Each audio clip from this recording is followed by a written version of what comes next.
Pada video kali ini akan dijelaskan mengenai materi regresi linear. Langsung saja ke pendahuluan. Analisis regresi digunakan untuk mempelajari dan mengukur hubungan statistik yang terjadi antara dua atau lebih variabel. Dalam regresi sederhana dikaji dua variabel, sedangkan dalam regresi majemuk dikaji lebih dari dua variabel.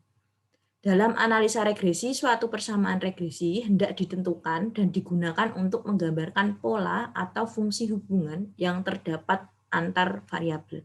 Jadi inti dari regresi itu menguji hubungan antara dua variabel. Nah, variabel yang akan diestimasi nilainya disebut variabel terikat atau dependent variable atau response variable juga boleh. Dan biasanya diplot pada sumbu tegak atau sumbu Y. Ingat, Y berarti terikat. Sedangkan untuk variabel bebas atau independent variable itu nanti juga disebut sebagai explanatory variable. Nah, itu nanti variabel yang diasumsikan memberikan pengaruh terhadap variasi variabel terikat. Dan biasanya diplot pada sumbu datar, sumbu X.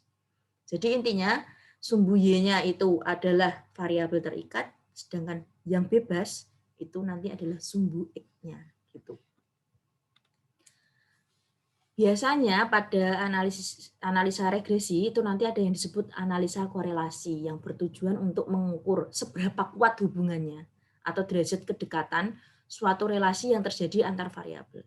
Jadi intinya regresi diuji dulu nih ada hubungan atau tidak antara X dan Y.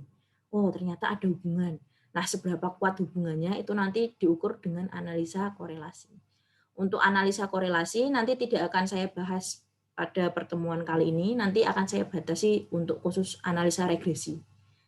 Nah, analisa regresi ingin mengetahui pola relasi dalam bentuk persamaan regresi. Sedangkan analisa korelasi ingin mengetahui kekuatan hubungan yang sudah diklarifikasi oleh analisis regresi. Gitu. Itu intinya. Nah, sebenarnya analisis regresi ini kita pelajari pada probabilitas dan statistika. Karena regresi sangat erat hubungannya dengan statistika. Namun, kenapa kok bisa muncul pada komputasi numerik?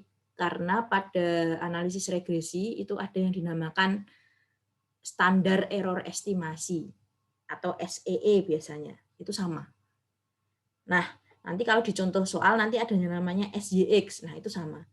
Jadi nanti di analisa regresi itu karena regresi itu tadi nanti pendekatan ya, modelnya didekati dengan model linear. Di sini nanti regresi linear berarti didekati dengan model linear.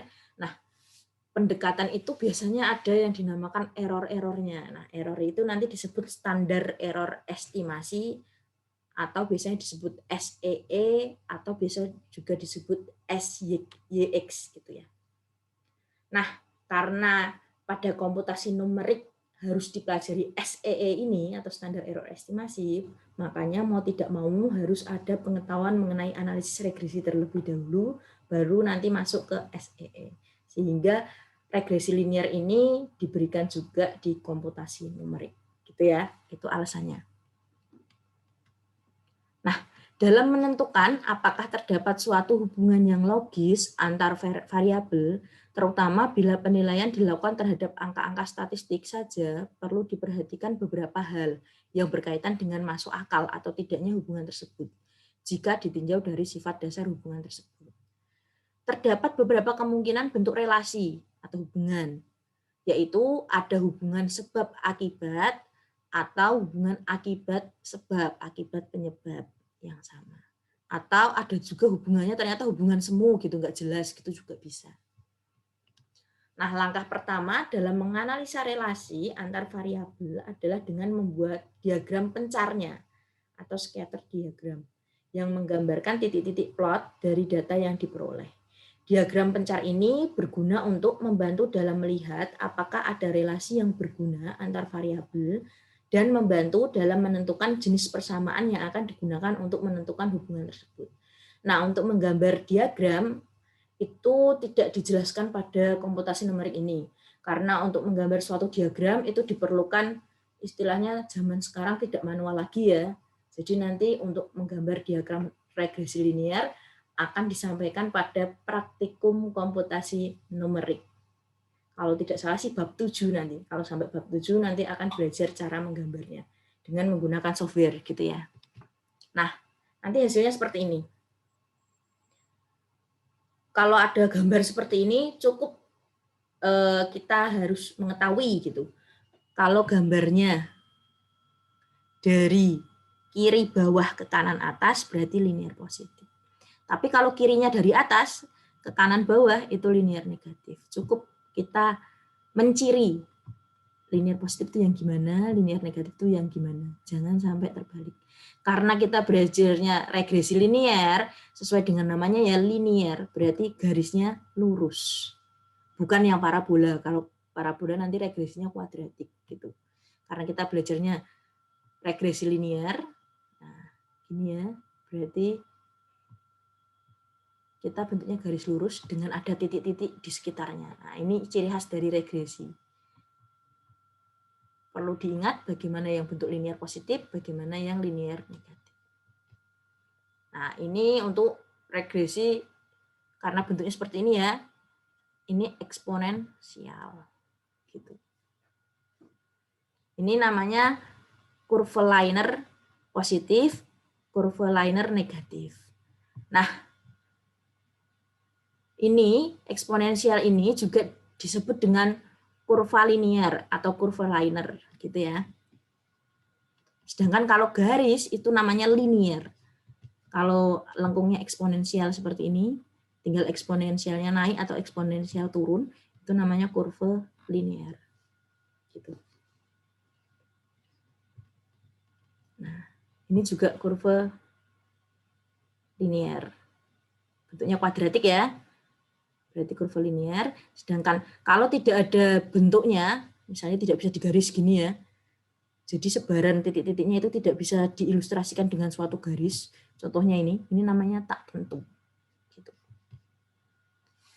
Langsung saja, analisa regresi linear. Fungsi regresi linear dapat dinyatakan dalam hubungan matematis yaitu Y sama dengan A plus BX. Sebagai misal, Y sama dengan 2 ditambah 1,4X. Dari sini A-nya tidak punya teman X ya, berarti A-nya sama dengan 2.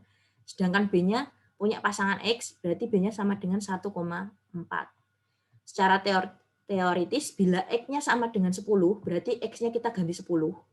Berarti jadinya 2 tambah 1,4 kali 10. 1,4 kali 10 adalah 14, 14 tambah 2 adalah 16. Sehingga Y-nya 16 untuk X sama dengan 10. Itu caranya. Atau bisa dengan kata lain bahwa kalau X-nya sama dengan 10, silahkan X-nya diganti 10, kemudian dihitung. Hasilnya akan ketemu Y sama dengan 16. Pada kenyataannya tidak demikian, sebab yang mempengaruhi Y bukan hanya X, tetapi ada faktor lain yang tidak dimasukkan dalam persamaan. Faktor tersebut secara keseluruhan disebut sebagai kesalahan atau disturbance error. Nah, karena ada kesalahan ini, makanya regresi linear masuk ke komputasi numerik, karena mau kita ambil hitungan kesalahannya. Gitu. Karena kesalahannya analisis regresi linear, maka mau tidak mau kita juga harus mengingat kembali apa itu regresi linear. Gitu sejarahnya. Nah, adanya kesalahan ini menjadikan perkiraan menjadi tidak akurat. Selalu ada resiko yang disebabkan oleh adanya kesalahan. Kesalahan ini tidak dapat dihilangkan sama sekali, maka resiko ini harus diperkecil sekecil mungkin dengan memperkecil kesalahan. Masih ingat ya, semakin kecil kesalahan berarti modelnya semakin akurat atau semakin baik. Dengan perhitungan kesalahan, regresi linear berarti sebenarnya itu tidak hanya cuma A ditambah BX, tetapi ada E-nya. E inilah yang membuat regresi linear masuk ke komputasi numerik. Gitu. Nah, kenapa bentuknya Y sama dengan A plus BX? E-nya kemana gitu ya. Jadi E-nya itu kita asumsikan beberapa yang biasanya digunakan dalam regresi linear. Di antaranya, estimasi dari EI-nya itu sama dengan 0, E dari EI kuadratnya itu sama dengan standar deviasi, sedangkan E dari EI EJ ini adalah kovarian dari EI EJ sama dengan 0. sedangkan XI konstan. Mengenai lambang A sampai D ini tidak akan saya bahas di sini karena kita cukup tahu saja, karena kita intinya mau mencari standar error estimasi atau errornya saja. Jadi silakan nanti bagi yang sudah mengambil probabilitas dan statistika dan kemudian sampai analisis regresi, silakan diingat-ingat kembali nilai dari E-nya ini. Gitu. Nah, untuk memperkirakan A dan B itu biasanya digunakan metode kuadrat kesalahan terkecil. Nah, yang sebenarnya Y sama dengan A ditambah BX tambah E gini, model perkiraannya menjadi Y sama dengan A tambah B kecil X tambah E. Karena ada model sebenarnya yang didekati dengan model perkiraan, otomatis ada errornya. Nah, error itu yang dinamakan standar error estimasi. Dengan rumus-rumusnya sebagai berikut. Nah, rumus-rumus ini nanti akan dijelaskan di contoh soalnya, gitu ya. Nanti ada yang disebut SSE dan ada yang disebut MSE, gitu ya. Nah, ini untuk rumus A-nya dan ini untuk rumus B-nya. Mumet, tentu saja mumet, nanti langsung ke contoh soal saja. Ini untuk diagram analisanya, ada suatu linear, garis linear, Y topi sama dengan A ditambah BX, dengan nilai datanya nanti di sekitar titik-titik pada garis. Nah, selisih antara garis dengan titik data itu nanti disebut delta Y. Kalau misalnya selisihnya titiknya di atas garis, berarti delta Y-nya positif. Kalau titiknya di bawah garis, berarti delta Y-nya negatif. Sedangkan kalau tepat di garis, berarti delta Y-nya sama dengan 0. Itu untuk garis regresi linear pada diagram pencarnya. Ini untuk analisis regresi linearnya. Ini untuk rumus-rumusnya nanti kita bahas langsung saja di contoh soal, gitu ya. Begitu juga dengan rumus ini. Nah, ini contoh soalnya. Dari suatu praktikum fisika dasar diperoleh data yang menghubungkan variabel bebas X dan variabel terikat Y seperti ditunjukkan dalam tabel berikut. Nah, untuk tabel ini silakan nanti penjelasannya ada pada video berikutnya. Begitu juga dengan tabel berikut ini kok bisa seperti ini gitu ya, ada pada video berikutnya. Nah, kolom Y kuadrat tambahkan pada tabel meskipun belum digunakan. Ini juga nanti ada pada video berikutnya, silahkan dilihat saja. Sehingga gambarnya seperti ini. Kalau ini nanti mungkin akan dibahas di praktikumnya, karena kita berhubungan dengan grafik ya. Grafik ada di praktikum. Nah, ini dia. Ini nilai dari SE kuadrat dan SB kuadrat. Ini derajat variasi sebaran data. Kalau AX seperti ini, BX.